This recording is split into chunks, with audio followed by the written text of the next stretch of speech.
enforcement still scream free me till they see. Never thought crime stopped me the first time my mama saw me on TV. Swear to God, I'm being honest. Don't know why they hating. It's enough money for everybody. You just gotta go and Lord, please save me. Come and show me the way through these streets.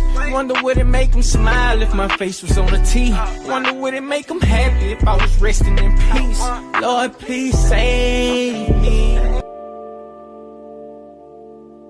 Nestled in the serene, tree-lined neighborhoods of Baton Rouge, Louisiana, where life typically unfolds with quiet predictability, a sudden eruption of violence can irreversibly alter the destinies of those caught in its devastating path. On the fateful evening of September 16, 2020, a barrage of gunshots shattered the tranquil calm of Joyce Drive, tragically ending the vibrant life of 40-year-old Brenda Mullens. To fully grasp the profound weight of this heartbreaking loss, we must first delve into the remarkable life of the woman whose story was so abruptly and unjustly silenced. Born on December 10, 1979, Brenda was far more than a fleeting name in a police report. She was a dynamic, radiant soul, deeply cherished in her community for her lively spirit and unwavering authenticity. Friends and neighbors revered her for her genuine nature, a refreshing contrast in a world often cloaked in superficial pretense. When Brenda stepped into a room, her vibrant energy was utterly unmistakable, recalled a close friend who chose to remain anonymous. She didn't crave the spotlight, but her infectious warmth and enthusiasm naturally drew people to her. She possessed a rare, heartfelt gift for making everyone she spoke to feel truly seen, valued, and appreciated. As a devoted mother to 3 children, Brenda poured her heart and soul into creating a nurturing, stable home environment filled with love. Former classmates from Prescott Middle School fondly remembered her steadfast determination, a defining quality that shone brightly through her youth and carried into her cherished role as a parent. Though public records offer limited insight into her professional or academic journey beyond middle school, her profound influence in Baton Rouge spoke eloquently of her character and priorities. Her social media profiles offered a heartfelt window into her world, brimming with cherished snapshots of family milestones, lively birthday celebrations, proud school events, and quiet, tender evenings at home. These images captured a mother who found immense joy in life's simplest, most meaningful moments. Comments from friends lauded her resilience, boundless compassion, and steadfast commitment to her children, portraying a woman whose life was defined by love, strength, and an enduring connection to her vibrant community. Brenda's life became tragically intertwined with Davant Obi Bentley, a 24-year-old aspiring rapper known by his stage name, Juice Bentley. Their relationship, increasingly fraught with strain and conflict, laid the perilous groundwork for the devastating events that would soon unfold. At 24, Bentley was 16 years younger than Brenda, and while the precise origins of their connection remain somewhat shrouded in mystery, it's painfully evident that by September 2020, their bond had significantly unraveled, setting a volatile and dangerous stage for tragedy. In Baton Rouge's gritty underground rap scene, Bentley was carving out a bold reputation as Juice Bentley, cultivating a persona deeply rooted in street credibility and unyielding defiance. His music videos, widely circulated across social media platforms, showcased a flashy, ostentatious lifestyle, expensive clothing, stacks of cash, and a hardened, confrontational demeanor that resonated with fans drawn to his raw, unfiltered lyrics. Bitch, I'ma rock out with my cock out. Don't go to trippin', I'll be quick to whip that Glock out. I just bought a 223 for my lip bam bam. I stuffed the 60 in that bitch and took the stock out. We'll smoke that bitch, let's rock out. Slanging out with some dropouts. It ain't nothing to get you knocked out. And we supplying pressure till you pussy bitches cop out. 20 grand, that's a drop off. New convertible top off. Front yard look like a car lot. Click house look like a car wash. My mama know I'm thugging. My mama know I'm strapped. She know you take a shot at me, I'm sitting 30 back. Whatever posted in the trap don't really gotta rap. Cause I'ma run them bitches up regardless, and that's off the flap. Yeah, check out my little ditty bop. Yeah, Glock 40. Yet, beneath this meticulously crafted image lurked a far darker and more troubling reality. By September 2020, Bentley was a fugitive, relentlessly pursued by authorities for serious offenses, including home invasion, illegal possession of weapons, and possessing firearms as a convicted felon. His music, often glorifying violence and confrontation, was not merely artistic expression, but a chilling, almost prophetic reflection of his real-world actions and dangerous mindset. Local music producers who collaborated with Bentley acknowledged his undeniable musical talent, but were acutely wary of his unpredictable and volatile nature. He could produce captivating high-energy tracks in one moment, then explode in a fit of anger the next, shared a studio owner, speaking anonymously due to lingering safety concerns. His presence always carried a palpable undercurrent of unease, as if conflict was perpetually simmering just beneath the surface. This volatility was not a mere personality quirk, but a troubling indicator of escalating criminal behavior, meticulously documented through repeated encounters with law enforcement. Each incident grew progressively more severe, forming a pattern that criminology experts recognize as a dangerous progression toward potentially lethal violence. Bentley's public persona as a rebellious, untouchable artist stood in stark, unsettling contrast to his private actions. While amassing a loyal following with songs that celebrated the chaos of street life, he was simultaneously building a criminal record that chillingly mirrored the themes of his music. One track, released mere months before Brenda's death, disturbingly described shooting through a door to strike a target, an eerie and haunting precursor to the method of her murder.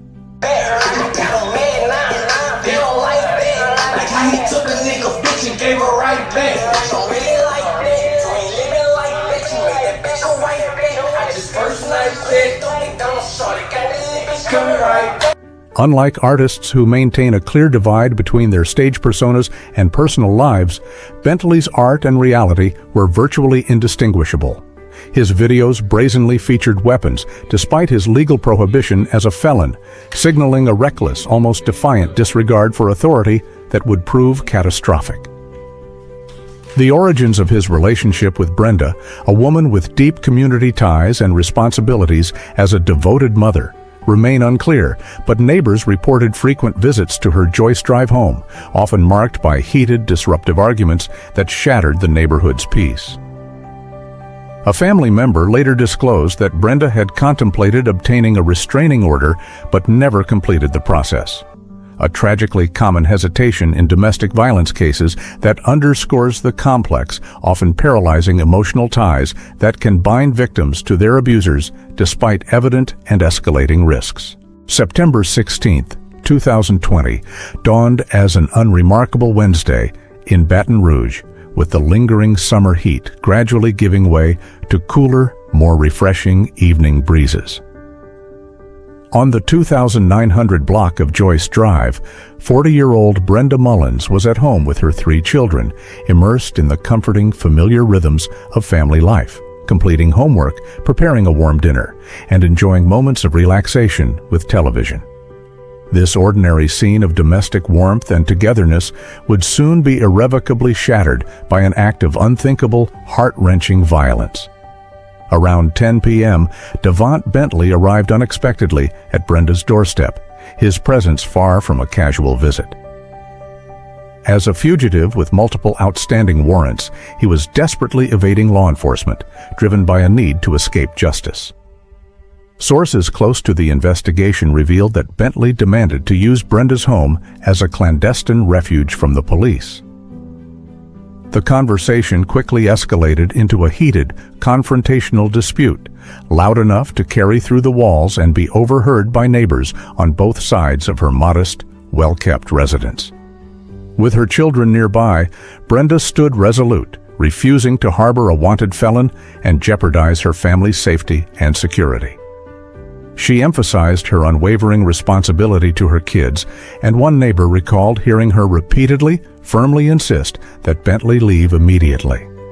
Brenda's unyielding stance, deeply rooted in her commitment to protect her home and uphold her principles, intensified the already volatile confrontation.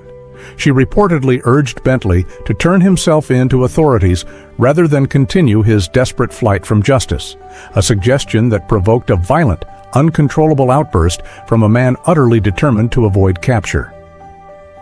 At approximately 10:28 p.m., the stillness of the night was shattered by the deafening sound of multiple gunshots. Forensic evidence later confirmed that Bentley, denied entry, fired several rounds through the front door, the bullets tearing through its thin, fragile material and striking Brenda multiple times inside her home. Her children, thrust into a living nightmare, witnessed the horrific, traumatic aftermath. Despite their young ages and the overwhelming trauma, they provided clear, consistent, and courageous accounts to investigators, proving instrumental in piecing together the tragic sequence of events. One child frantically dialed 911, while another desperately tried to aid their gravely wounded mother. The 911 recording captured the raw, heart-wrenching panic of those moments, with a young voice pleading for help amid chaotic, anguished background noises.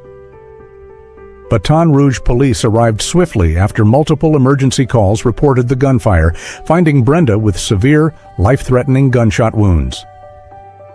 Emergency medical teams worked urgently to stabilize her for transport to a nearby hospital, where dedicated doctors battled tirelessly to save her life.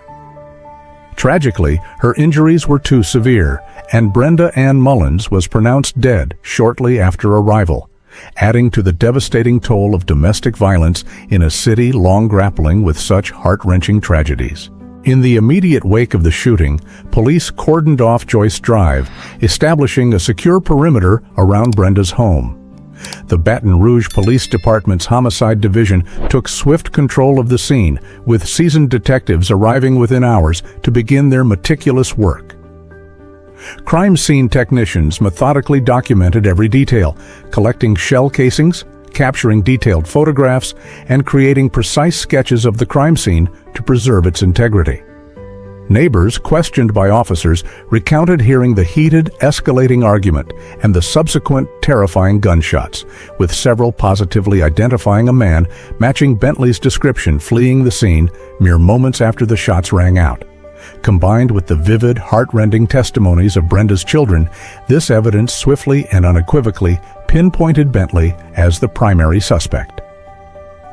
By the early hours of September 17th, authorities issued a comprehensive warrant for Bentley's arrest, charging him with first-degree murder, attempted first-degree murder, illegal use of a weapon, and possession of a firearm by a felon.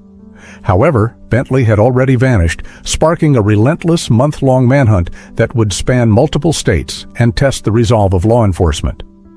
As dawn broke over Joyce Drive, stark yellow police tape encircled Brenda's home, a jarring and somber contrast to the street's usual tranquil serenity.